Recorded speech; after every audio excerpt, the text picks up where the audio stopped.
এখনও গুমোট ভাব খাটেনি গোপালগঞ্জে। স্বাভাবিক হয়নি জনজীবন। বুধবার এনসিপির কর্মসূচিতে হামলা এবং পুলিশের সঙ্গে নিষিদ্ধ সংগঠন ছাত্রলীগের সংঘর্ষের জেরে কারফিউ জারির পর ২০ জনকে আটক করেছে যৌথ বাহিনী।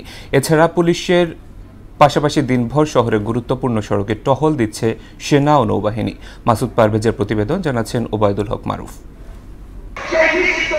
বুধবার জাতীয় নাগরিক পার্টি এনসিপির সমাবেশে নিষিদ্ধ সংগঠন ছাত্রলীগের হামলার জেরে রণক্ষেত্রে পরিণত হওয়া গোপালগঞ্জে জারি করা হয় ২২ ঘণ্টার কারফিউ। এই সময়ের মধ্যে বিভিন্ন স্থানে অভিযান চালিয়ে ২০ জনকে আটক করে সেনাবাহিনী ও পুলিশ। রাতটা যেমন কাটে দমবন্ধকর ও থমথমে অবস্থার মধ্য দিয়ে, তেমনিভাবে বৃহস্পতিবার দিনে শুরুটাও ছিল গুমোট। শহরের প্রধান রাস্তাঘাট একেবারেই জনশূন্য।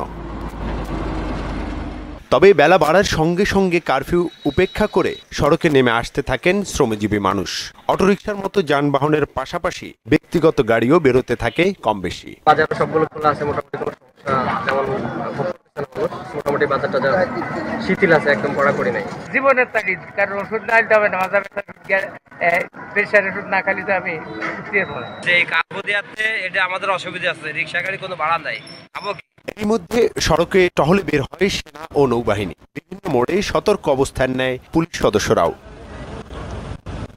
এদিকে বুধবারের হামলার পর জোরদার করা হয় জেলা কারাগারের নিরাপত্তা।